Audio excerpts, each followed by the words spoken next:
कैलाशपति शिव शंकर, तुम हो भोले दया के सागर।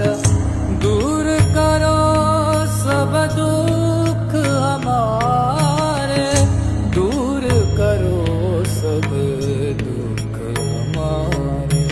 शंभो शंकर नमः शिवाय, गिरिजा शंकर नमः शिवाय। आदिदेव तुम नमः